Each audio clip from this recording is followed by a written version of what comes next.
नमस्कार, मी Rajani frontline news Maharashtra या राष्ट्रीय यूट्यूब पोर्टल चॅनेलमध्ये आपले सहर्ष स्वागत करत आहे. जनतेच्या विश्वासाला सार्थ ठरवत शाहूपुरी पोलिसांची मोठी कामगिरी. 8,75,000 रुपयांच्या घरफोडीचा अवघ्या काही दिवसात उलगडा. सोन्याचे दागिने व 2 लाखांची रोकड जप्त. गुन्हेगारांचा अचूक माग काढत जनतेच्या विश्वासाला सार्थ ठरवणारी उल्लेखनीय कामगिरी शाहूपुरी पोलिसांनी केली आहे.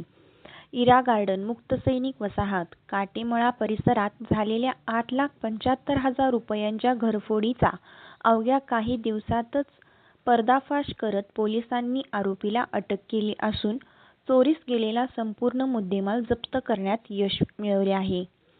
फिर्यादी शिवाजी आकाराम पाटील वय वर्ष 65 यांच्या राहत्या घरात 5 जूनच्या सायंकाळी ते 6 जूनच्या पहाटेच्या दरम्यान अज्ञात चोरट्यांनी चावीच्या सहाय्याने प्रवेश करून देव्हाऱ्यावरील आणि कपाटातील सोन्याचे दागिने तसेच 2 लाख रुपयांची रोकड चोरून नेली होती. यानंतर पुरावे नष्ट करण्याच्या उद्देशाने घराला आग लावून नुकसान केल्याची धक्कादायक बाबही समोर आली होती. या प्रकरणी शाहूपुरी पोलिसांच्या गुन्हे शोध पथकाने घटनास्थळावरील सीसीटीव्ही फुटेजची बारकाईने छाननी केली. तसेच गुप्त बातमीदाराकडून मिळालेल्या माहितीच्या आधारे संशयिताचा शोध घेतला. तपासादरम्यान आशिष जयकुमार पाटील वय वर्ष 24 राहणार मुक्त सैनिक वसाहत इरा गार्डन कोल्हापूर याला ताब्यात घेण्यात आले.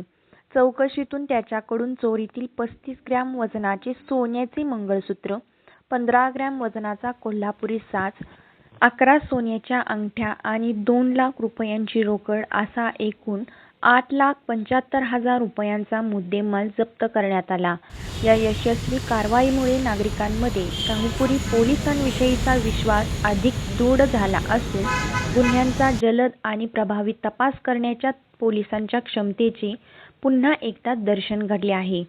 ही कारवाई पोलीस अधीक्षक निलोत्पल, अप्पर पोलीस अधीक्षक अण्णासाहेब जाधव आणि पोलीस उपअधीक्षक प्रिया पाटील यांच्या मार्गदर्शनाखाली पार पडली.